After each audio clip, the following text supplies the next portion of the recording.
தேவ செய்தியின் தலைப்பு, தேவனாகிய கர்த்தர் ஒரு நபர் மீது வைத்த திட்டம் அல்லது தரிசனம் நிறைவேற அவர் நடத்தி செல்லும் பாதை. பாகம் 2.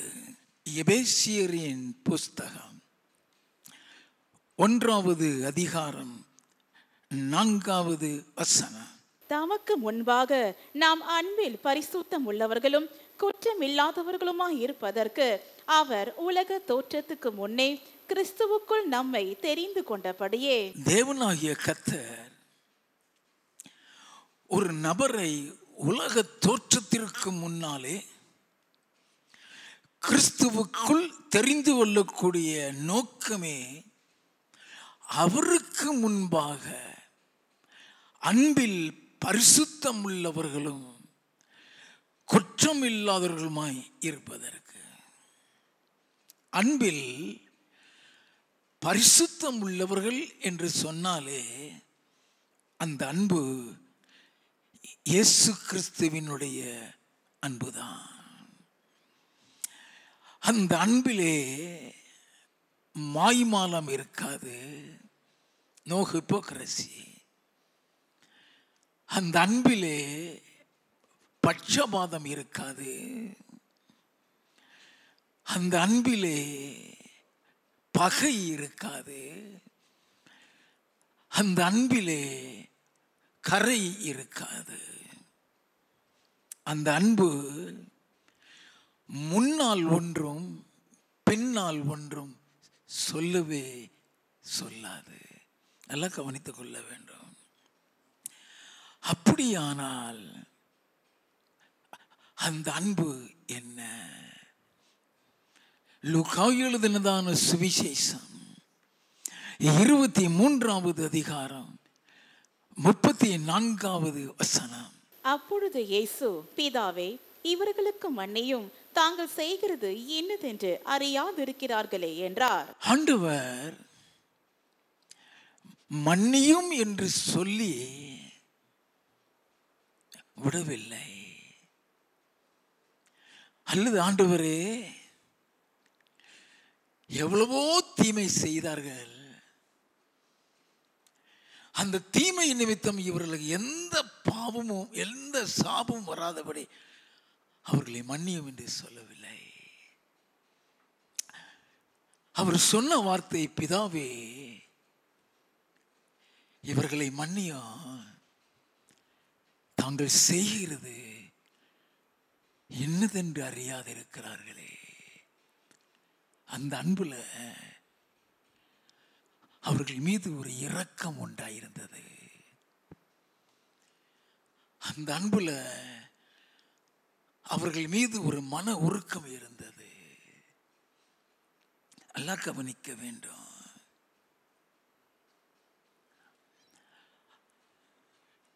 இவர்களை மன்னியும் சொன்னாரே, யாரை மன்னிக்க சொன்னார்? மத்தேயு எழுதினதான சுவிசேஷம் 26வது அதிகாரம் 67, 68. அப்பொழுது அவருடைய முகத்தில் துப்பி அவரை குட்டினார்கள். சிலர் அவரை கன்னத்தில் அறைந்து, கிறிஸ்துவே, உம்மை அடித்தவன் யார்? அதை ஞான திருஷ்டியினால் எங்களுக்கு சொல்லும் என்றார்கள். அவருடைய முகத்துல துப்பி கன்னத்தில் அடிச்சு பரியாசம் பண்ணினவர்கள். மத்தேயு எழுதினதான சுவிசேஷம் 27வது அதிகாரம் 28 முதல் 30 வரை. அவர் வஸ்திரங்களை கழற்றி சிவப்பான மேல் அங்கியை அவருக்கு உடுத்தி முள்ளுகளால் ஒரு முடியை பின்னி அவர் சிரசின் மேல் வைத்து அவர் வலது கையில் ஒரு கோலை கொடுத்து அவர் முன்பாக முழங்காற்படியிட்டு, யூதருடைய ராஜாவே, வாழ்க என்று அவரை பரியாசம் பண்ணி அவர் மேல் துப்பி அந்த கோலை எடுத்து அவரை சிரசில் அடித்தார்கள். யாரை மன்னிங்கள் என்று சொன்னார்? முள்ளுகளால் ஒரு முடியை அவர் சிரசின் மேல் வைத்து அவர் வலது கையில் ஒரு கோலை கொடுத்து அவர் முன்பாக முழங்கால் படியிட்டு, யூதருடைய ராஜாவே வாழ்க என்று அவரை பரியாசம் பண்ணி, அந்த கோலை எடுத்து அவருடைய சிரசில் அடித்து அந்த முள்முடியை அவருடைய சிரசில் இறக்கினார்களே, அவர்களை பார்த்துதான் பிதாவே மன்னியும் என்று சொன்னார். 38வது வசனத்தில் இருந்து, அப்பொழுது அவருடைய வலது பக்கத்தில் ஒருவனும் அவருடைய இடது பக்கத்தில் ஒருவனுமாக 2 கள்ளர் அவரோடு கூட சிலுவைகளில் அறையப்பட்டார்கள். அவரை சிலுவையில் அறைந்தவர்களுக்காக ஜெபிக்கிறார். வாசிப்போம். அந்த வழியாய் நடந்து போகிறவர்கள் தங்கள் தலைகளை துலுக்கி, தேவாலயத்தை இடித்து 3 நாளைக்குள்ளே கட்டுகிறவனே, உன்னை நீயே இரட்சித்துக்கொள், நீ தேவனுடைய குமாரனானால் சிலுவையில் இருந்து இறங்கி வா என்று அவரை தூஷித்தார்கள். அப்படியே பிரதான ஆசாரியரும் வேத பாரகரும் மூப்பரும் பரியாசம் பண்ணி மற்றவர்களை ரட்சித்தான், தன்னைத்தான் ரட்சித்துக் கொள்ள திராணி இல்லை. இவன் இஸ்ரவேலின் ராஜாவானால் இப்பொழுது சிலுவையில் இருந்து இறங்கி வரட்டும், அப்பொழுது இவனை விசுவாசிப்போம். தன்னை தேவனுடைய குமாரன் என்று சொல்லி தேவன் மேல் நம்பிக்கையாயிருந்தானே, அவர் இவன் மேல் பிரியமாயிருந்தால் இப்பொழுது இவனை ரட்சிக்கட்டும் என்றார்கள். இருதயத்தை குத்துறது மாதிரி பரியாசம் பண்ணுகிறாங்க. சிலுவையிலே அறைந்து விட்டு அவரை பரியாசம் பண்ணுகிறாங்க. அவங்களுக்காக தான் தாங்கள் செய்கிறது என்னது அறியாது இருக்கிறார்களே, அவரை மன்னிய ஆண்டவரே. நல்லா கவனிங்க. மத்தேயு எழுதினதான சுவிசேஷம் 26வது அதிகாரம் 46வது 50வது வசனங்கள். என்னை காட்டி கொடுக்கிறவன் இதோ வந்து விட்டான், எழுந்திருங்கள் போவோம் என்றார். இயேசு அவனை நோக்கி, சிநேகிதனே, என்னத்திற்காக வந்திருக்கிறாய் என்றார். நல்லா கவனிங்க. என்னை காட்டி கொடுக்கிறவன் வந்துட்டான்னு சொல்லிதான் போகிறாரு. ஆனா அவனை பார்க்கும் பொழுது எதுவுமே தெரியாதது போல, சிநேகிதனே என்னத்துக்காக வந்திருக்கிறாய்? எதனால அப்படி சொன்னார்? எதனால அவர்களுக்காக மன்னிப்பு கேட்டார்? நீதிமொழிகளின் புஸ்தகம் 10வது அதிகாரம் 12வது வசனம். பகை விரோதங்களை எழுப்போம், அன்போ சகல பாவங்களையும் ஓடும். அன்பு சகல பாவங்களையும் ஓடும். அந்த அன்பு இயேசுவுக்குள் இருந்தது. அந்த அன்புல தான் பரிசுத்தம் இருக்கிறது. அது உலக அன்பு அல்ல, அது தெய்வீக அன்பு. அதனால தான் எபேசியர் 1:4 தமக்கு முன்பாக அன்பில் பரிசுத்தம் உள்ளவர்களும் குற்றமில்லாதவர்களுமாய் இருப்பதற்கு உலக தோற்றத்திற்கு முன்னே நம்மை கிறிஸ்துவுக்குள் தெரிந்து கொள்ளுகிறாரே. தேவாதி தேவனுக்கு முன்பாக பரலோகத்தில் இருக்க தேவன் எதிர்பார்க்கும் அன்பு இதுதான். இந்த அன்பிற்குள் கொண்டு வரக்கூடிய ஒரு தரிசனத்தின் பாதையில் தான் அவரால் தெரிந்து கொள்ளப்பட்டவர்களை அவர் வழி நடத்துவார். கடந்த வாரம் யோசேப்பை குறித்து தியானித்தான். பழைய ஏற்பாட்டு பரிசுத்தவான்களில் நம்பர் 1 அவன். அப்படிப்பட்ட பரிசுத்தவானுக்கு கூட அந்த அன்பு இல்லைங்கிறதுனாலதான் அந்த அன்பின் பாதையில நடத்துகிறாரு. அவன் சந்தித்தது எல்லாம் பொறாமையும் துரோகத்தையும் தான் சந்திச்சான். கடைசியில அந்த கிறிஸ்துவின் அன்பை காட்டினான்.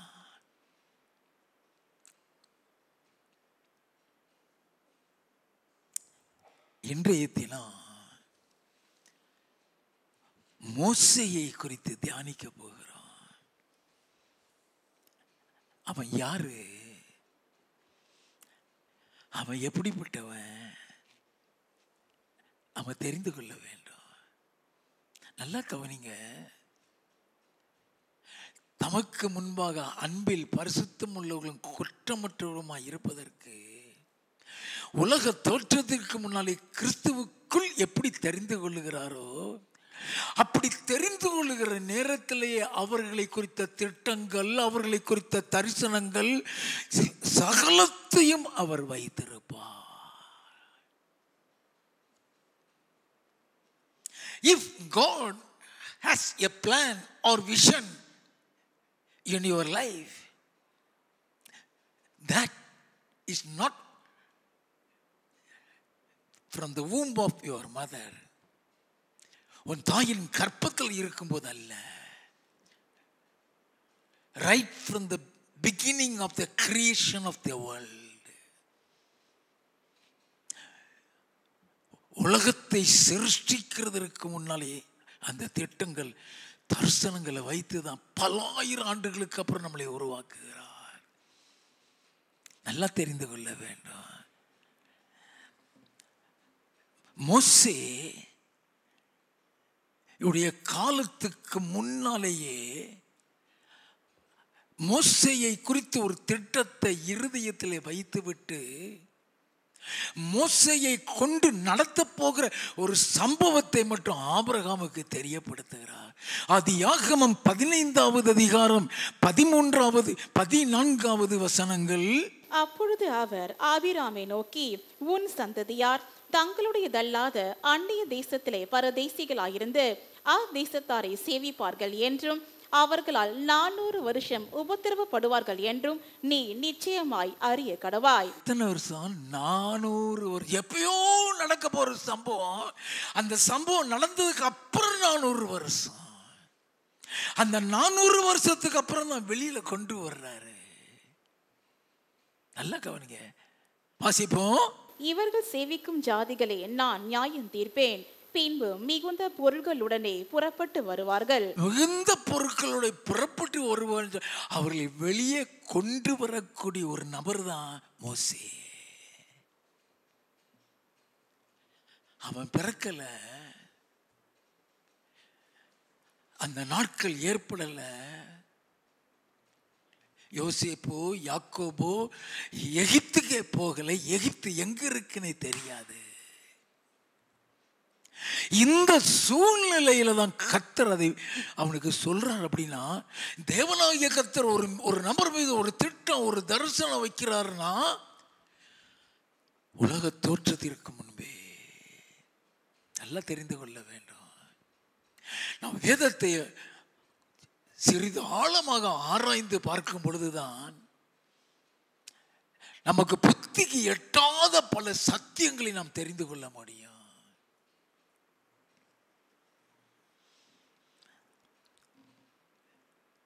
ஆபிரகாமுக்கு கர்த்தர் இந்த காரியத்தை சொல்லும் பொழுது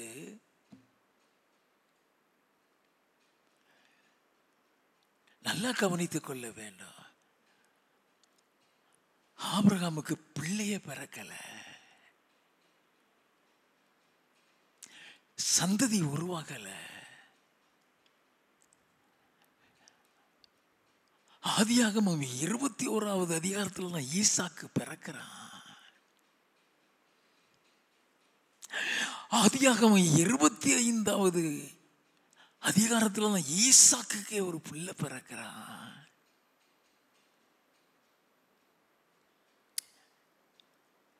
அப்ப யாக்கோபு யோசேப்பு எல்லாம் எகிப்துக்கு போக வேண்டும்.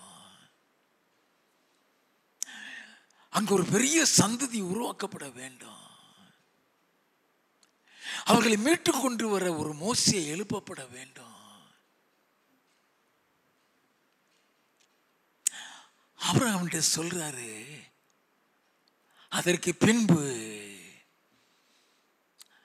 அவங்க புறப்பட்டு வருவார்கள் என்று சொன்னாரே. அந்த சம்பவம் யாத்ராகமம் 12வது அதிகாரம் 40-41 வாசிப்போம். இஸ்ரவேல் புத்திரர் எகிப்திலே குடியிருந்த காலம் 430 வருஷம். அங்க சொன்னாரே 400 ஆண்டுகளுக்கு அங்க இருப்பார்கள், அதற்கு பின்புதான் கூட்டிட்டு வருவேன் சொன்னாரே. 430 ஆண்டுகள் கழித்து கூட்டிட்டு வருகிறாரு. வாசிப்போம். 430 வருஷம் முடிந்த அன்றைய தினமே கர்த்தருடைய சேனைகள் எல்லாம் எகிப்து தேசத்தில் இருந்து புறப்பட்டது. அப்படின்னு அவர் திட்டம் வைக்கிறாரு, அவர் சொன்னாரு. அப்படின்னு சொன்னா அது மாறவே மாறாது.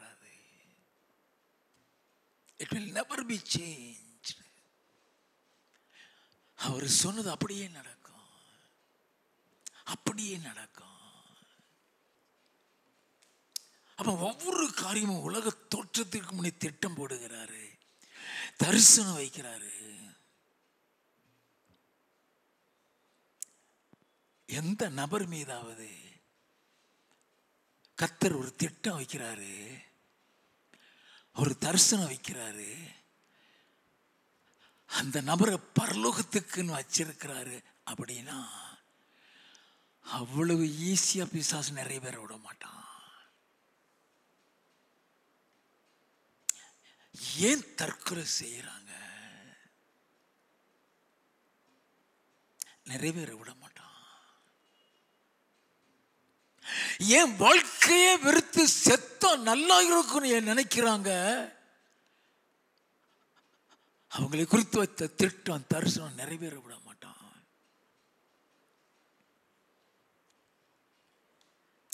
மோசேயுடைய வாழ்க்கையில் அது நடந்தது. யாத்ராகமம் 1வது அதிகாரம் 13வது வசனம். எகிப்தியர் இஸ்ரவேல் புத்திரரை கொடுமையாய் வேலை வாங்கினார்கள். கொடுமையாய் வேலை வாங்குகிறாங்க. 15ல இருந்து 17 வசனம். அதுவும் அன்றி எகிப்தின் ராஜா சிப்பிரால் பூவால் என்னும் பேருடைய எபிரேய மருத்துவச்சிகளோட பேசி, நீங்கள் எபிரேய ஸ்திரீகளுக்கு மருத்துவம் செய்யும் போது அவர்கள் மனையின் மேல் உட்கார்ந்திருக்கையில் பார்த்து, ஆண் பிள்ளையானால் கொன்று போடுங்கள், ஆண் பிள்ளையானால் கொன்று போடுங்கள், பெண் பிள்ளையானால் உயிரோடு இருக்கட்டும் என்றான். மோசேக்காக உள்ள கட்டளைங்கிறது யாருக்குமே தெரியாது. நல்லா கவனிங்க. ஏன் ஆண் பிள்ளையை கொன்று போட பெண்கள் இருக்கட்டும்? அங்க ஒரு ஆண் பிறக்க போறான், அவனை வச்சுதான் ஆண்டவர் திட்டம் வைக்கிறார், தரிசனம் வைக்கிறாரு. 22வது வசனம். அப்பொழுது பார்வோன் பிறக்கும் ஆண் பிள்ளைகளை எல்லாம் நதியிலே போட்டு விடவும் பெண் பிள்ளைகளை எல்லாம் உயிரோடு வைக்கவும் தன் ஜனங்கள் எல்லாருக்கும் கட்டளையிட்டான். நல்ல கவனிங்க. எதற்காக அந்த கட்டளை? 17வது வசனம். மருத்துவச்சிகளோ தேவனுக்கு பயந்ததினால், மருத்துவச்சிகள் தேவனுக்கு பயந்ததினால் எகிப்தின் ராஜா தங்களுக்கு இட்ட கட்டளைப்படி செய்யாமல் ஆண் பிள்ளைகளையும் உயிரோடே காப்பாற்றினார்கள். அவங்க காப்பாத்திட்டாங்க. உடனே தண்ணியில போட சொல்லிடுறான். நல்லா கவனிக்க வேண்டும். யோசேப்புக்கும் அவனையும் சாகடிக்கணும் தானே முயற்சி செய்தாங்க. ஆதியாகமம் 37வது அதிகாரம் 18 முதல் 20 வசனம்.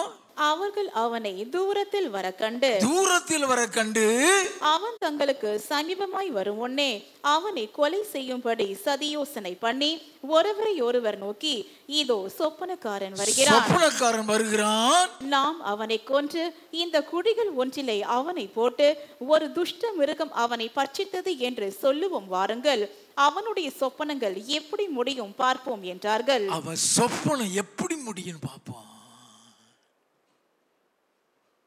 அவன் சொப்பனம் எப்படி முடியும் பார்ப்போம். அந்த தரிசனம் நிறைவேற விட மாட்டான். எபிரேயர் 10:7 இயேசு கிறிஸ்து சொன்னாரே, தேவனே உம்முடைய சித்தத்தின்படி செய்ய இதோ வருகிறேன், புஸ்தக சுருளில் என்னை குறித்து எழுதியிருக்கிறது என்று சொல்லித்தானே இயேசு இந்த உலகத்திற்கு வந்தார். பிதாவால் அனுப்பப்பட்டுதானே இந்த உலகத்திற்கு வந்தார். அந்த இயேசுவை கொலை செய்ய திட்டம் போட்டானே. மத்தேயு எழுதின சுவிசேஷம் 2வது அதிகாரம் 13வது 16வது வசனங்கள். அவர்கள் போன பின்பு கர்த்தருடைய தூதன் சொப்பனத்தில் யோசேப்புக்கு காணப்பட்டு, ஏரோது பிள்ளையை கொலை செய்ய தேடுகிறான், ஆதலால் நீ எழுந்து பிள்ளையையும் அதன் தாயையும் கூட்டிக் கொண்டு எகிப்துக்கு ஓடிப்போய் நான் உனக்கு சொல்லும் வரைக்கும் அங்கே இரு என்றான். பிள்ளையை கொலை செய்ய தேடுகிறான், என் இயேசுவை கொலை செய்ய தேடுகிறான். 16வது வசனம்.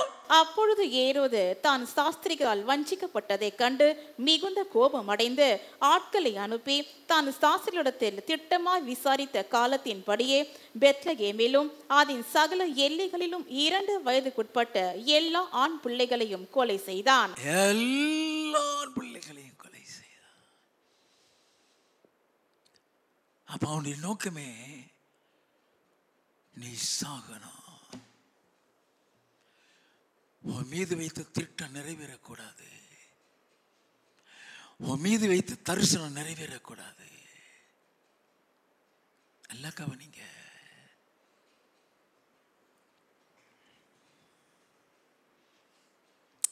அப்போஸ்தலர் நடவடிக்கைகளின் புஸ்தகம்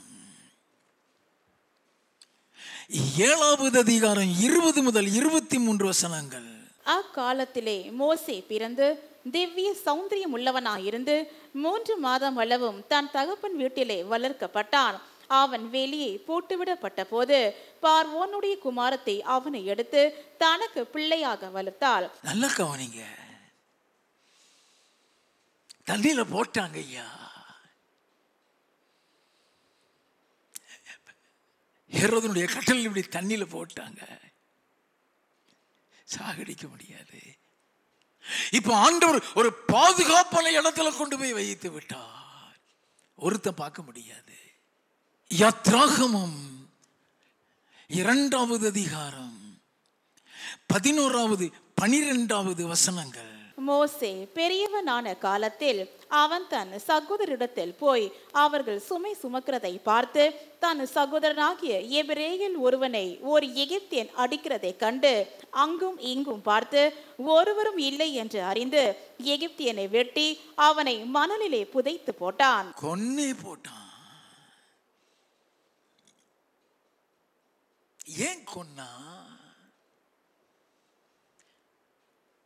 நல்லா கவனிங்க. அப்போஸ்தலர் நடவடிக்கைகளின் புஸ்தகம் 7வது அதிகாரம் 25வது வசனம். தன்னுடைய கையினாலே தேவன் தங்களுக்கு ரட்சிப்பை தருவார் என்பதை தன்னுடைய சகோதரர் அறிந்து கொள்வார்கள் என்று அவன் நினைத்தான். அவன் கொலை செஞ்ச உடனே இவன் தான் நம்மளை காப்பாத்துறவன், இவன் தான் நம்மளை காப்பாத்துறவன் நினைச்சிட்டான்.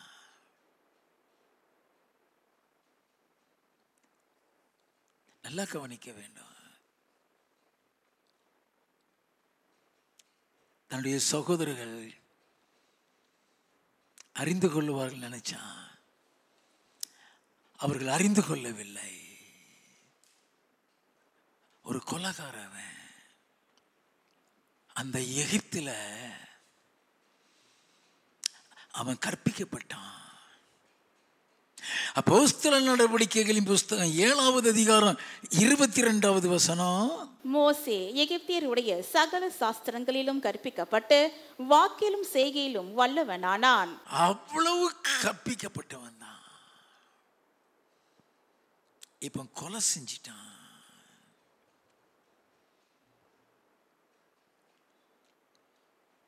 ஏன் கொலை செஞ்சான் தெரியுமா?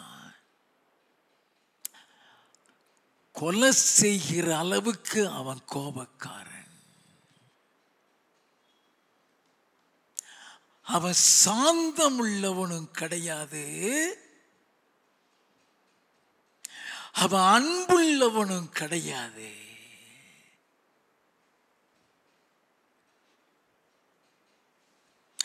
யாத்ராகமம் 10வது அதிகாரம் 28வது வசனத்தை வாசிப்போம். பார்வோன் அவனை நோக்கி, என்னை விட்டு அப்பாலே போ, நீ இனி என் முகத்தை காணாதபடி எச்சரிக்கையாயிரு, நீ இனி என் முகத்தை காணும் நாளில் சாவாய் என்றான். இது அவன் எகிப்தில மக்களை வெளியே கொண்டு வர்றதுக்கு முன்னால, பார்வோனுக்கு முன்னால நடந்த சம்பவம்.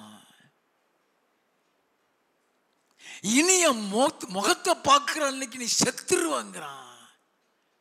கோபம் வந்துருச்சு. அவன் சமூகத்திலிருந்து வெளியேறான். 11வது அதிகாரம் 8வது வசனம். அப்பொழுது உம்முடைய ஊழியக்காரராகிய இவர்கள் எல்லாரும் என்னிடத்தில் வந்து பணிந்து, நீயும் உன்னை பின்பற்றுகிறவர்கள் யாவரும் புறப்பட்டு போங்கள் என்று சொல்லுவார்கள். அதன் பின் புறப்படுவேன் என்று சொல்லி உக்கிரமான கோபத்தோட பார்வோனை விட்டு புறப்பட்டான். உக்கிரமான கோபத்தோட. அப்ப இந்த கோபத்துல தான் அவங்களை வெட்டுறான். வேதத்துல அங்கும் எங்கும் பார்த்து வெட்டி போட்டான்னு சொல்லி சாதாரணமா வாசித்துறான். அவன் கோபக்காரன். யாத்ராகமம் 2வது அதிகாரம் 13 முதல் 15 வசனங்கள். அவன் மறுநாளிலும் வெளியே போன போது எபிரேய மனுஷர் இருவர் சண்டை பண்ணி கொண்டிருந்தார்கள். அப்பொழுது அவன் அநியாயம் செய்கிறவனை நோக்கி, நீ உன் தோழனை அடிக்கிறது என்ன என்று கேட்டான். அதற்கு அவன், எங்கள் மேல் உன்னை அதிகாரியாகவும் நியாயாதிபதியாகவும் ஏற்படுத்தினவன் யார்? நீ எகிப்தியனை கொன்று போட்டது போல என்னையும் கொன்று போட நினைக்கிறாயோ என்றான். அப்பொழுது மோசே காரியம் நிச்சயமாக வெளிப்பட்டது என்று பயந்தான். ஒருத்தனுக்கும் தெரியாது நினைச்சான். வெட்டி குழிய தோண்டி புதைச்சு மண்ணை போட்டு மூடிட்டான். அதை ஒருத்தன் பார்த்துட்டு இருந்தாங்கிறது அவனுக்கு தெரியாது. யாருக்குமே தெரியாது நினைச்சான். இங்க ஒருத்தன் சொல்லிட்டான், அவனை வெட்டி போட்டது மாதிரி என்னை கொள்ள நினைக்கிறியா? வாசிப்போம். பார்வோன் அந்த காரியத்தை கேள்விப்பட்ட போது மோசையை கொலை செய்ய வகை தேடினான். அது பார்வோன் வரைக்கும் போயிருச்சு. மோசையை கொலை செய்ய வகை தேடினான். மோசே பார்வோனிடத்து நின்று தப்பியோடி மீதியான் தேசத்தில் போய் தங்கி ஒரு துறவண்டையிலே உட்கார்ந்திருந்தான். தரிசனத்தை விட்டுட்டான். வச்ச இடத்தை விட்டுட்டான். ஊரை விட்டே ஓடிப்போம். மீதியான் தேசத்தில் போயிட்டான். யாத்ராகமம் 3வது அதிகாரம் 1வது வசனம். மோசே மீதியான் தேசத்து ஆசாரியனாயிருந்த தன் மாமனாகிய எத்திரோவின் ஆடுகளை மேய்த்து வந்தான். ஆட்டம் மேய்க்க போட்டாரையா. நல்ல கவனிங்க. யாரை ஆடு மேய்க்க போட்டார்னா, அரண்மனையிலே வாழ்ந்தவனை கொண்டு ஆடு மேய்க்க போட்டார். யாரை ஆடு மேய்க்க போட்டால்? எகிப்தியருடைய சகல ஸ்தாத்திரங்களிலும் கற்பிக்கப்பட்டு வாக்கிலும் செய்கையிலும் வல்லவனாய் இருந்தவனை ஆடு மேய்க்க தூக்கி போட்டு விட்டார்.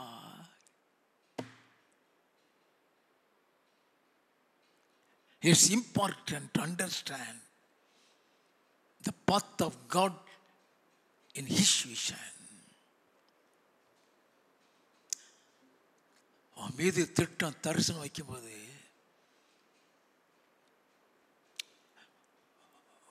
உன்னை ஒரு பாதையில் நடத்துவாரு. அதை புரிந்து கொள்ள முடியாது. ஆடு மேய்க்கிறது சாதாரண காரியம் இல்லை. ஆதியாகமம் 31வது அதிகாரம் 38 முதல் 40 வசனங்கள். இந்த 20 வருஷ காலமாய் நான் உம்மிடத்தில் இருந்தேன். உம்முடைய செம்மறி ஆடுகளும் வேலாடுகளும் சினையடையவில்லை. உம்முடைய மந்தையின் கடாக்களை நான் தின்னவில்லை. யாக்கோபு சொல்றான், மாமன்ட்ட சொல்றான், 20 ஆண்டு உன் ஆட்டை நான் மேய்ச்சேன். ஏன்னா ஏன் யாக்கோபு அந்த பாதையில் நடத்தினார்னா, அவனும் தன் சகோதரனை ஏமாத்திட்டு வந்தவன். தரிசனத்தின் பாதையின் முடிவு பரலோகம். உன்னை தரிசனம் சொல்லி ஆண்டவர் உலகத்தோடு உன்னை முடிச்சிட போறது இல்லை. அந்த தரிசனம் உன்னை பரலோகத்துக்கு கொண்டு போகக்கூடிய தரிசனம். அது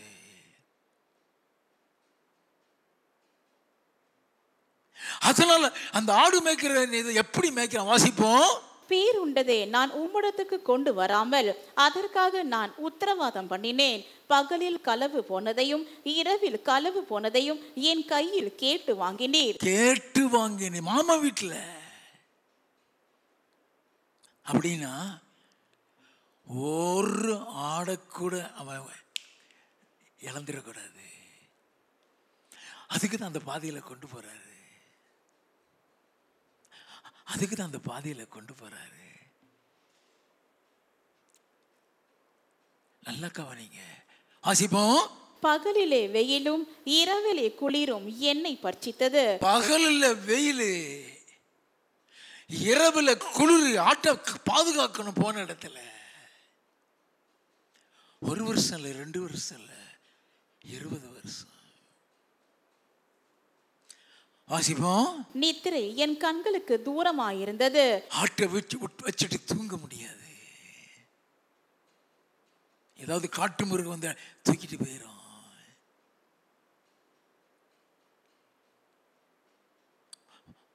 வாசிப்போம். இவ்விதமாய் பாடுபட்டேன். இவ்விதமாய் அந்த பாடுகளுக்குள்ள மோசேயை 40 ஆண்டுகள் கர்த்தர் கொண்டு சென்றார். 40 years.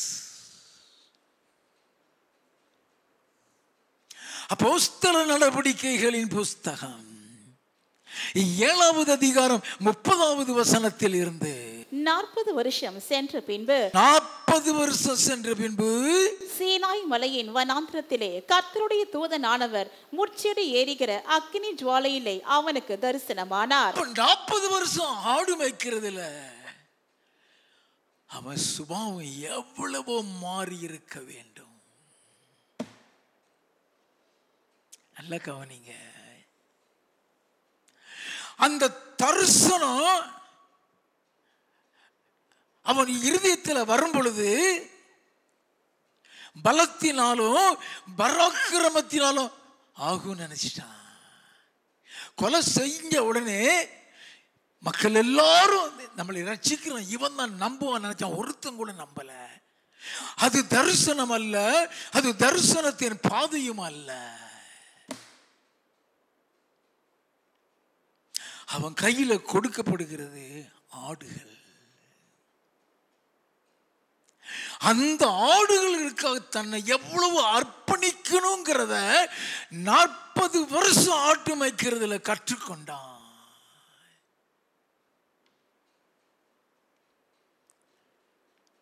ஆடு மேய்க்கணும்னா ஒரு ஆட்டை இழந்துடக்கூடாது. ஒரு ஆட்டை மிருகம் கொண்டு போயிடக்கூடாது. தூங்க முடியாது. வெயிலும் பனியும் மழையும் பார்க்க முடியாது. அந்த 40 ஆண்டுகள் ஆடுகளுக்காக தன்னையே அர்ப்பணிக்கிற அனுபவத்திற்குள் மோசே வருகிறான். நல்லா கவனிங்க.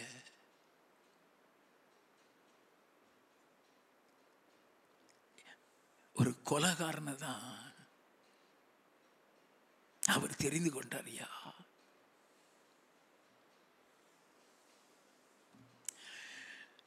அந்த கொலைகாரன் ஆடுகளுக்காக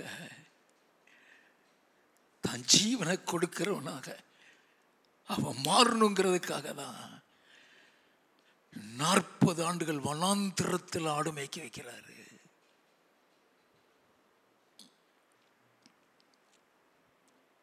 It's rather difficult to understand the difficult path that the Lord will take us to undergo. புரிஞ்சுக்கிட முடியாது. ஓய், ஏன் இந்த பாதை, ஏன் இந்த பாதை? முடியாது.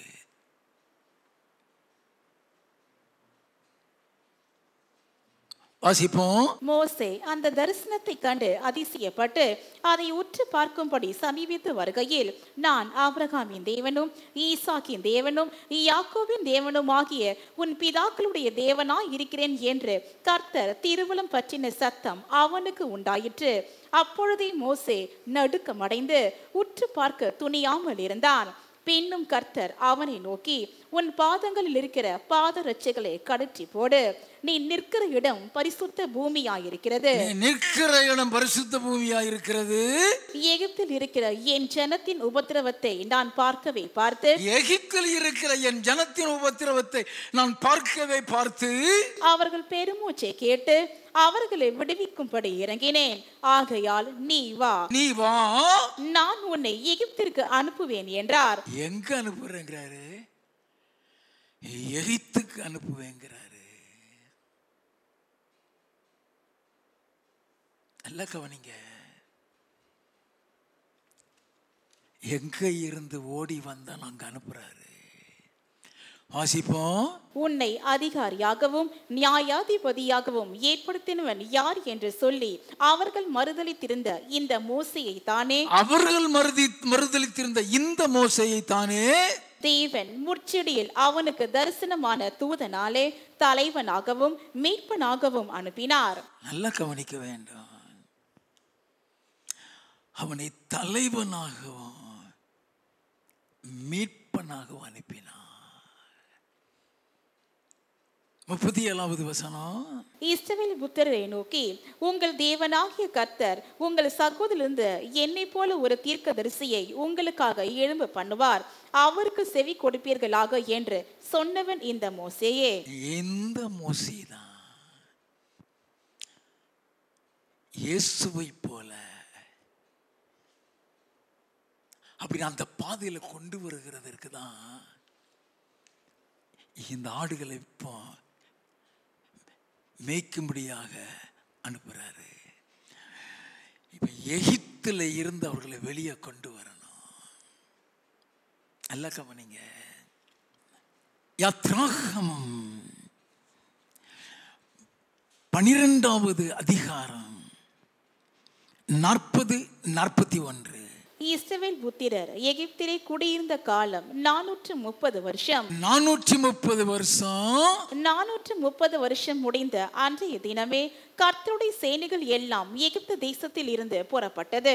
எகிப்து தேசத்தில் இருந்து புறப்பட்டது. எத்தனை பேர் புறப்பட்டாங்களா? 37வது வசனம்.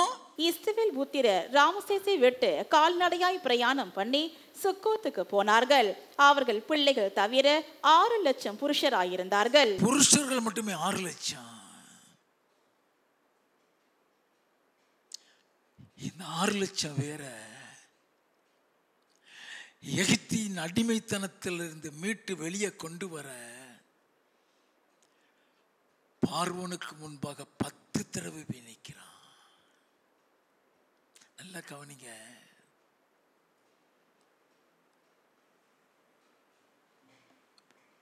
ஆண்டவர் பார்வோனுடைய இருதயத்தை கடினப்படுத்துகிறார்.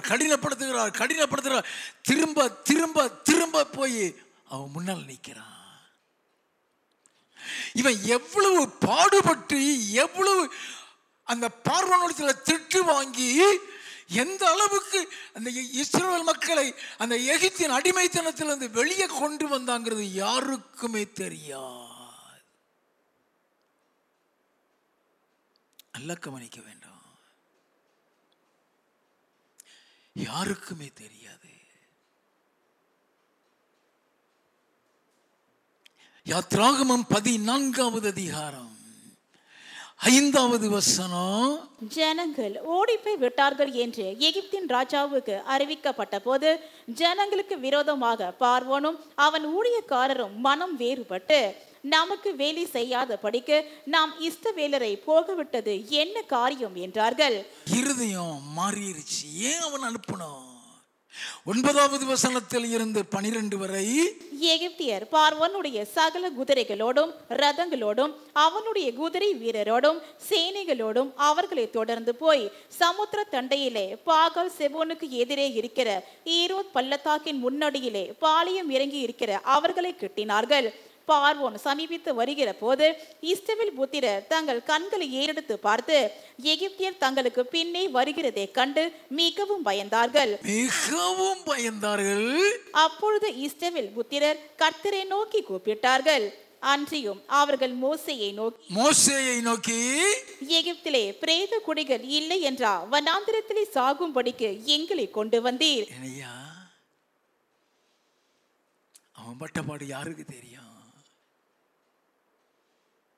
எங்களை சாகடிக்கிறதுக்காக கொண்டு வந்தீங்க.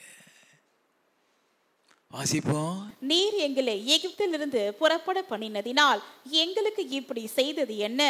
நாங்கள் எகிப்திலே இருக்கும் போது நாங்கள் எகிப்தியருக்கு வேலை செய்ய எங்களை சும்மா விட்டுவிடும் என்று சொன்னோம் அல்லவா? நாங்கள் வனாந்திரத்திலே சாகிறதை பார்க்கிலும் எகிப்தியருக்கு வேலை செய்கிறது எங்களுக்கு நலமா இருக்குமே என்றார்கள். நல்லா கவனிங்க. அவ சந்தோஷத்தோட கொண்டு போன நினைக்காதீங்க. ஒவ்வொரு முறையும் அவன் இருதயம் கிளியும்படியா பேசுவாங்க. யாத்ராகமம் 16வது அதிகாரம் 1 முதல் 3 வசனங்களை வாசிப்போம். இஸ்ரவேல் புத்தராகிய சபையார் எல்லாரும் ஏலிமை விட்டு பிரயாணம் பண்ணி எகிப்து தேசத்திலிருந்து புறப்பட்ட 2ஆம் மாதம் 15ஆம் தேதியிலே ஏலிமுக்கும் சீனாய்க்கும் நடுவே இருக்கிற சீன் வனாந்திரத்திலே சேர்ந்தார்கள். அந்த வனாந்திரத்திலே இஸ்ரவேல் புத்தராகிய சபையார் எல்லாரும் மோசேக்கும் ஆரோனுக்கும் விரோதமாக முறுமுறுத்து நாங்கள் இறைச்சி பாத்திரங்கள் அண்டையில் உட்கார்ந்து அப்பத்தை திருப்தியாக சாப்பிட்ட எகிப்து தேசத்திலே கர்த்தரின் கையால் செத்து போனோமானால் தாவிலை. கர்த்தரின் கையால் செத்து போனால் தாவலை. வாசிப்போம். இந்த கூட்டம் முழுவதையும் பட்டினால் கொல்லும்படி நீங்கள் எங்களை புறப்பட பண்ணி இந்த வனாந்திரத்திலே அழைத்து வந்தீர்களே என்று அவர்களிடத்தில் சொன்னார்கள். இருதயத்தை குத்துகிற வார்த்தை. 6 லட்சம் பேரை வெளியே கொண்டு வருது சாதாரண காரியம் இல்லை. யாத்ராகமம் 17வது அதிகாரம் 1 முதல். பின்பு இஸ்ரவேல் புத்தராகிய சபையார் எல்லாரும் கர்த்தருடைய கட்டளையின்படியே சீன் வனாந்திரத்தில் இருந்து புறப்பட்டு பிரயாணம் பண்ணி ரெவி தீமிலே வந்து பாளையம் இறங்கினார்கள். அங்கே ஜனங்களுக்கு குடிக்க தண்ணீர் இல்லாதிருந்தது. தண்ணீர் இல்லை. வாசிப்போம். அப்பொழுது ஜனங்கள் மோசேயோட வாதாடி நாங்கள் குடிக்கிறதற்கு எங்களுக்கு தண்ணீர் தர வேண்டும் என்றார்கள். அதற்கு மோசே, என்னோடு ஏன் வாதாடுகிறீர்கள்? கர்த்தரை ஏன் பரீட்சை பார்க்கிறீர்கள் என்றான். ஜனங்கள் அவ்விடத்திலே தண்ணீர் தவனமாய் இருந்தபடியால் அவர்கள் மோசேக்கு விரோதமாய் முறுமுறுத்து, நீர் எங்களையும் எங்கள் பிள்ளைகளையும் எங்கள் ஆடு மாடுகளையும் தண்ணீர் தவனத்தினால் கொன்று போட எங்களை எகிப்தில் இருந்து ஏன் கொண்டு வந்தீர் என்றார்கள். எகிப்தில் இருந்து ஏன் கொண்டு வந்த? வாசிப்போம். மோசே கர்த்தரை நோக்கி கூப்பிட்டு, இந்த ஜனங்களுக்கு நான் என்ன செய்வேன்? இந்த ஜனங்களுக்கு நான் என்ன செய்வேன்? இவர்கள் என் மேல் கல்லெறிய பார்க்கிறார்களே என்றான். என்னது? ஐயா, கல்லெறியதுக்கு கல்ல தூக்கிட்டானுங்க. ஒவ்வொரு பாதையும் மோசேயை இருதயத்தை உடைக்கிறது, நொறுக்குகிறது. ஒவ்வொரு பாதையும் மோசேயை உருவாக்குகிறது.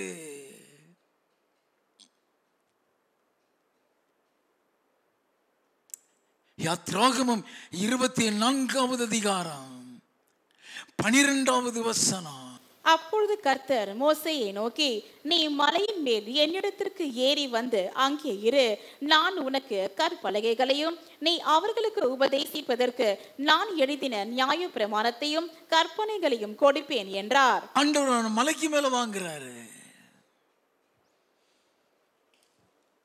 நல்லா கவனிங்க. மேல ஏறிட்டான். 16வது வசனத்தில் இருந்து, கர்த்தருடைய மகிமை சீனாய் மலையின் மேல் தங்கி இருந்தது.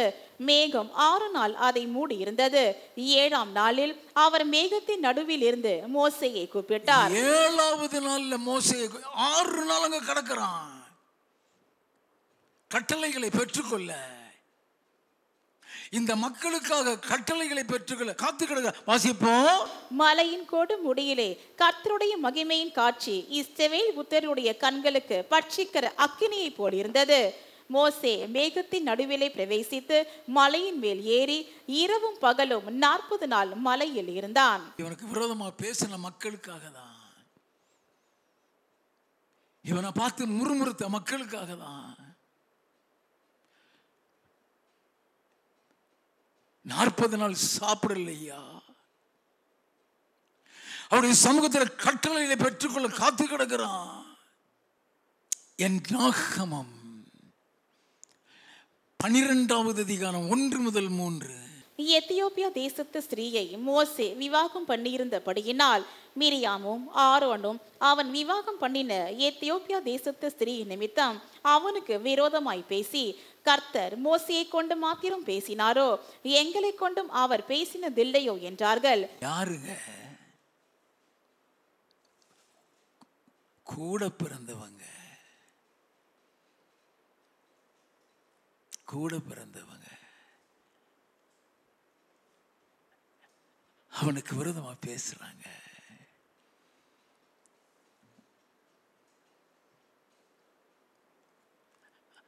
அவனை யாராலையுமே புரிஞ்சு கொள்ள முடியல.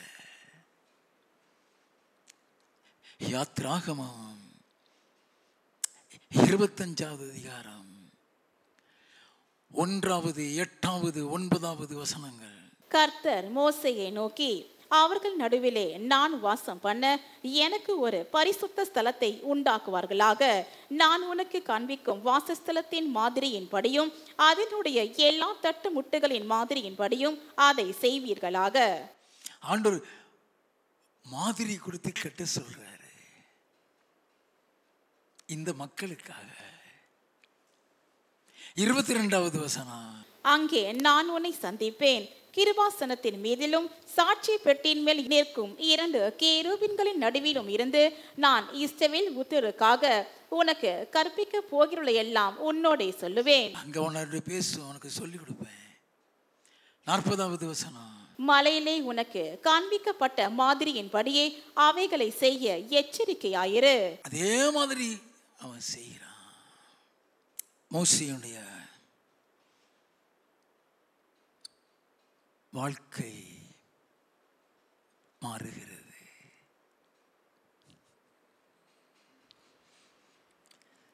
யாத்ராகமம் 33வது அதிகாரம் 7வது வசனம். மோசே கூடாரத்தை பெயர்த்து அதை பாளையத்துக்கு புறம்பே தூரத்திலே போட்டு அதற்கு ஆசரிப்பு கூடாரம் என்று பெயரிட்டான். கர்த்தரை தேடும் யாவரும் பாளையத்துக்கு புறம்பான ஆசரிப்பு கூடாரத்துக்கு போவார்கள். நல்ல கவனிங்க. ஆண்டவர் மேய்ப்பனா வைத்து விட்டாரு. சபையையும் உருவாக்கி விட்டாரு.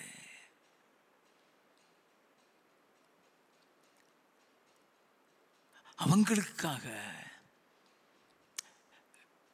கட்டளைகளையும் கற்பனைகளையும் பெற்றுக் கொள்ளுகிறான்.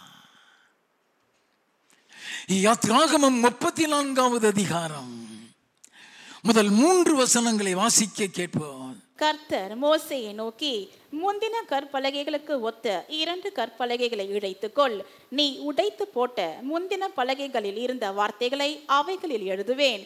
விடியற் காலத்தில் நீ ஆயத்தமாகி சீனாய் மலையில் ஏறி அங்கே மலையின் உச்சியில் காலமே என் சமூகத்தில் வந்து நில். உன்னோடு ஒருவனும் அங்கே வரக்கூடாது. மலையில் எங்கும் ஒருவனும் காணப்படவும் கூடாது. இந்த மலையின் சமீபத்தில் ஆடு மாடு மேயவும் கூடாது என்றார். தனியா அந்த கற்பலையை செஞ்சிடும். ஏன்னா அதை உடைச்சு போட்டான். இப்ப அதை தூக்கிட்டு மேல போறான். 27வது வசனத்தில் இருந்து, பின்னும் கர்த்தர் மோசேயை நோக்கி, இந்த வார்த்தைகளை நீ எழுது. இந்த வார்த்தைகளின் படியே உன்னோடும் இஸ்ரவேலோடும் உடன்படிக்கை பண்ணினேன் என்றார்.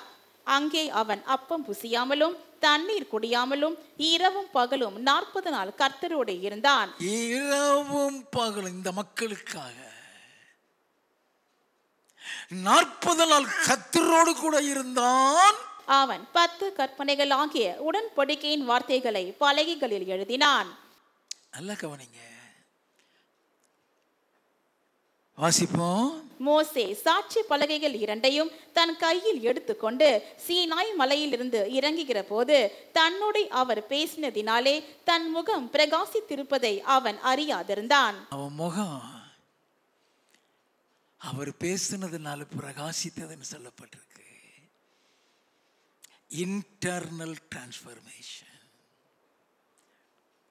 உடைக்கப்பட்டான், நொறுக்கப்பட்டான், ஆலயத்தை கட்டினா, அந்த ஜனங்களுக்காக, அந்த ஜனங்களுக்கு கட்டளைகளையும் கற்பனைகளையும் கொடுக்க தேவ சமூகத்தில் காத்திருக்கிற ஒரு மேய்ப்பனாக மாறின மோசே இயேசு கிறிஸ்துவின் அன்பிற்குள் வர ஆரம்பித்து விட்டான்.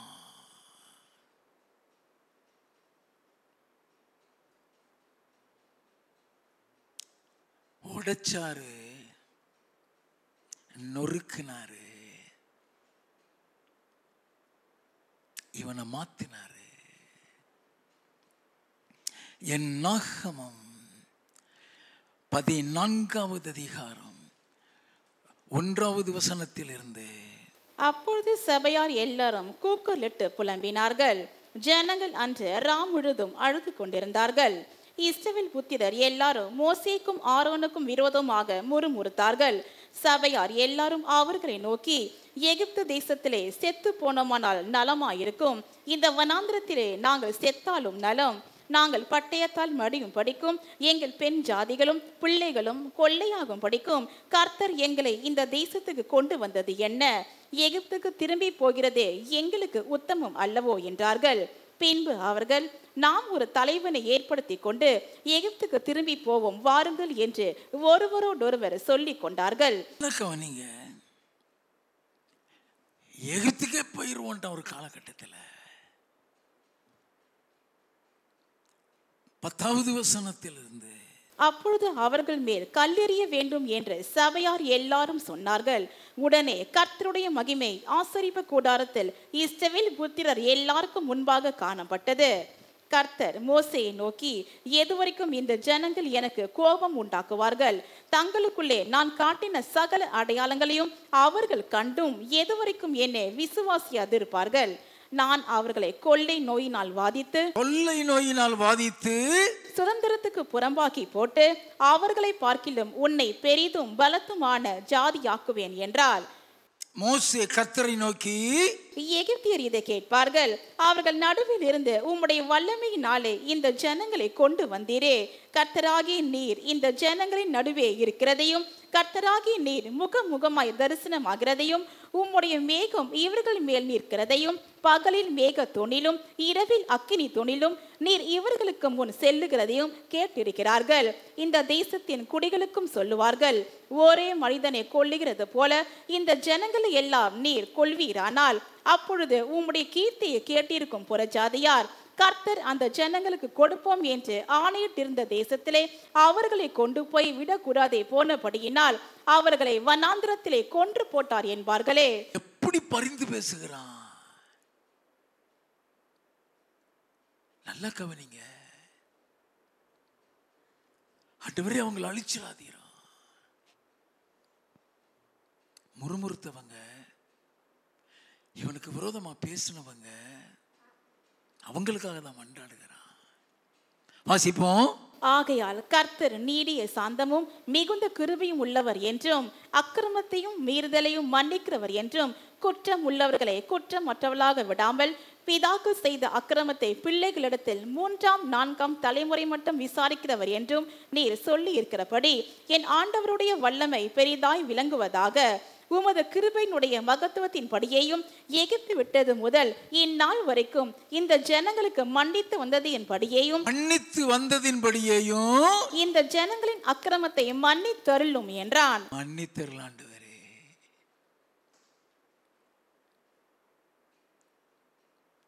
அவன் இருதயம் மாறிடுது. படிப்படியாக மாறி மாறி வரும்.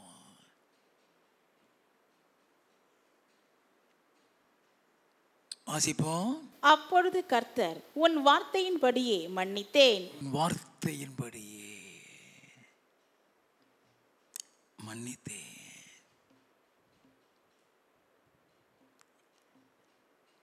இவனால தாங்க முடியாத பாதையில எல்லாம் போயிருக்கிறான்.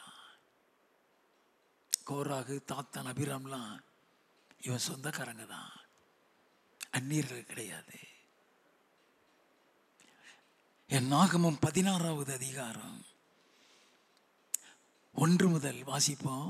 லேவிக்கு பிறந்த கோகாத்தின் குமாரன் ஆகிய இத்சேயாரின் மகன் கோராக்கு என்பவன் ரூபன் வம்சத்தில் உள்ள எலியாவின் குமாரர் ஆகிய தாத்தானையும் அபிராமையும் பேலேத்தின் குமாரன் ஆகிய ஓனையும் கூட்டிக் கொண்டு இஸ்ரவேல் புத்திரரில் சபைக்கு தலைவர்களும் சங்கத்துக்கு அழைக்கப்பட்டவர்களும் பிரபலமானவர்களும் ஆகிய 250 பேர்களோடும் கூட மோசேக்கு முன்பாக எழும்பி மோசேக்கும் ஆரோனுக்கும் விரோதமாக கூட்டம் கூடி அவர்களை நோக்கி, நீங்கள் மிஞ்சி போகிறீர்கள், சபையார் எல்லாரும் பரிசுத்தமானவர்கள், கர்த்தர் அவர்கள் நடுவில் இருக்கிறாரே, இப்படி இருக்க கர்த்தருடைய சபைக்கு மேலாக உங்களை ஏன் உயர்த்துகிறீர்கள் என்றார்கள். நல்ல கவனிங்க.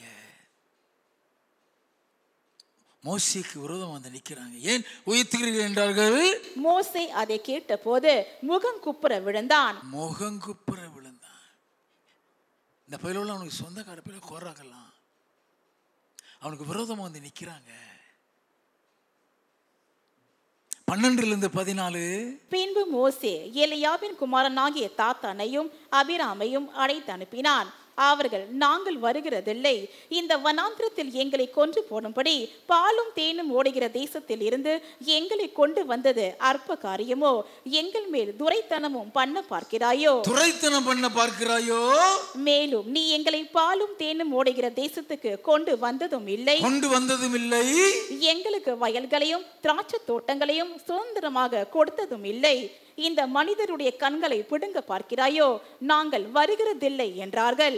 கவனிங்க, உடைக்கப்படுகிறான். ஒரு முறை இல்ல, 2 முறை இல்ல, பல முறை.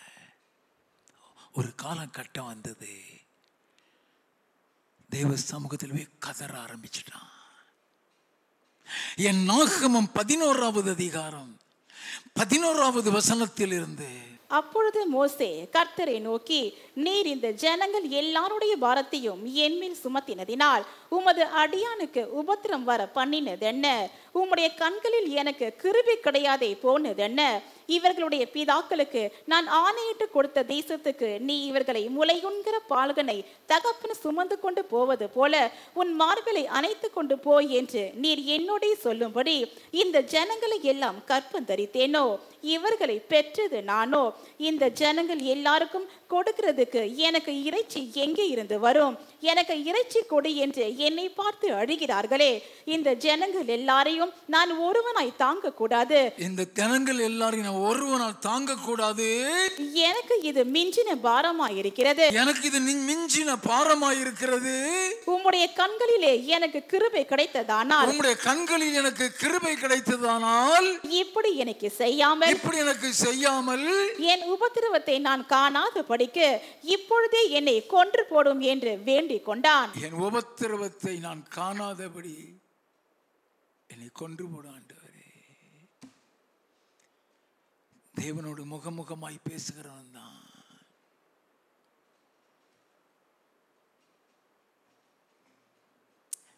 இந்த உபத்திரவத்தை நான் காணாதபடி என்னை கொன்று போடும் சொல்றானா, எப்படிப்பட்ட பாதையில போயிருப்பான்.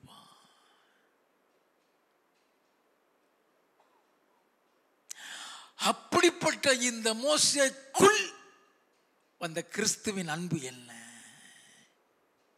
யாத்ராகமம் 32வது அதிகாரம் 1வது 2வது வசனங்கள். மோசே மலையில் இருந்து இறங்கி வர தாமதிக்கிறதை ஜனங்கள் கண்டபோது அவர்கள் ஆரோனிடத்தில் கூட்டம் கூடி அவனை நோக்கி, எகிப்து தேசத்தில் இருந்து எங்களை அழைத்து கொண்டு வந்த அந்த மோசேக்கு என்ன சம்பவித்ததோ அறியோம். ஆதலால் நீர் எழுந்து எங்களுக்கு முன் செல்லும் தெய்வங்களை எங்களுக்காக உண்டு பண்ணும் என்றார்கள். தெய்வங்களை உண்டு பண்ணும் சொல்லிட்டானுங்க. உங்க நகையெல்லாம் கொண்டு வந்து போடுன்னு சொன்னா கண்ணுக்குட்டி வந்துருச்சு.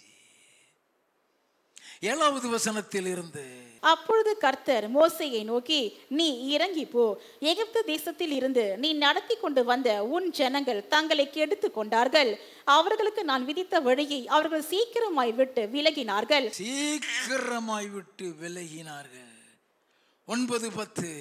பின்னும் கர்த்தர் மோசேயை நோக்கி, இந்த ஜனங்களை பார்த்தேன், இவர்கள் வணங்கா கழுத்துள்ள ஜனங்கள். ஆகையால் என் கோபம் இவர்கள் மேல் மூலவும் நான் இவர்களை அடித்து போடவும் நீ என்னை விட்டு விடு, உன்னை ஒரு பெரிய ஜாதியாக்குவேன் என்றார். அவர்களை அழிக்க போறேன். என்னை விட்டுரு. வாசிப்போம். மோசே தன் தேவனாகிய கர்த்தரை நோக்கி, கர்த்தாவே, தேவரீர் மகா பலத்தினாலும் வல்லமையுள்ள கையினாலும் எகிப்து தேசத்திலிருந்து புறப்பட பண்ணின உம்முடைய ஜனங்களுக்கு விரோதமாக உம்முடைய கோபம் பற்றி எரிவதென்ன? கோபம் பற்றி எரிகிறது என்ன? மலைகளில் அவர்களை கொன்று போடவும் பூமியின் மேல் இராதபடிக்கு அவர்களை நிர்மூலமாக்கவும் அவர்களுக்கு தீங்கு செய்யும் பொருட்டே அவர்களை புறப்பட பண்ணினான் என்று எகிப்தியர் சொல்லுவானேன்? உம்முடைய கோபத்தின் உக்கிரத்தை விட்டு திரும்பி உமது ஜனங்களுக்கு தீங்கு செய்யாதபடிக்கு அவர்கள் மேல் பரிதாபம் கொள்ளும். அவர்கள் மேல் பரிதாபம் கொள்ளும் ஆண்டவரே.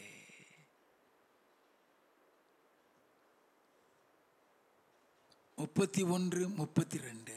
அப்படியே மோசே கர்த்தரிடத்திற்கு திரும்பி போய், ஐயோ, இந்த ஜனங்கள் பொன்னினால் தங்களுக்கு தெய்வங்களை உண்டாக்கி மகா பெரிய பாவம் செய்திருக்கிறார்கள். ஆகிலும் தேவரீர் அவர்கள் பாவத்தை மன்னித்தருள்வீரானால் மன்னித்தருளும். இல்லாவிட்டால் நீர் எழுதின உம்முடைய புஸ்தகத்திலிருந்து என் பெயரை கிறுக்கி போடும் என்றான். நல்ல கவனியா.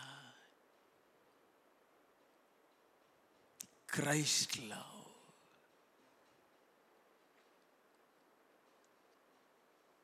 அவன் கடந்து வந்த பாதை அத்தனையும் கண்ணீரின் பாதை.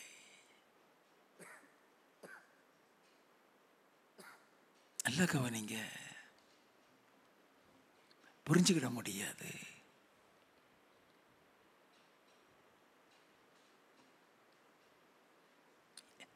ஏன் இந்த பாதை? சபைக்கு மேய்ப்பனா இருக்கிறதுங்கிறது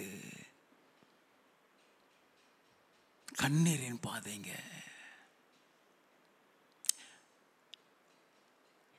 யாருக்காக எகிப்தில கடந்து பாடுபட்டு அந்த அடிமைத்தனத்தில் மீட்டு கொண்டு வந்தானோ அதே ஜனங்கள் தான் அவனுக்கு விரோதமாக எழும்பினாங்க. அவன் செய்த நன்மைக்கு பதில் தீமை.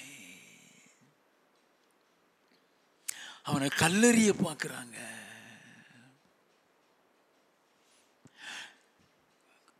கடைசி காலகட்டத்தில் முடியல. இவங்களை நானா கற்பந்தரிச்ச ஆண்டவரே, என்னை கொன்று போடும். யாருக்காக மோசே ஜெபித்தான் ஐயா? அவனை துன்பப்படுத்தினவங்க தான், கர்த்தரை விட்டு போனவங்க தான், விக்கிரகத்தை வழிபட்டவங்க தான். ஆண்டவரே, கண்ணுக்குட்டியை செஞ்சு அதை தான் கடவுள், இதுதான் எகிப்திலிருந்து நம்மளை கூட்டிட்டு இருந்தோம் சொல்ற, அழிக்க போறேன்னு சொன்னாரே, அழிச்சிடாதீரான். கதறுகிறான். யாத்ராகமம் 32:32. ஆகிலும் தேவரீர் அவர்கள் பாவத்தை மன்னித்தருளுவீரானால் மன்னித்தருளும், இல்லாவிட்டால் நீர் எழுதின உம்முடைய புஸ்தகத்திலிருந்து என் பெயரை கிறுக்கி போடும் என்றான். 14வது வசனம். அப்பொழுது கர்த்தர் தமது ஜனங்களுக்கு செய்ய நினைத்த தீங்கை செய்யாதபடிக்கு பரிதாபம் கொண்டார். அதுக்குதான் ஐயா அந்த ஜெபத்தை கேட்டாரே. தீமை செய்கிறவர்களை நேசிக்கிற அன்பு.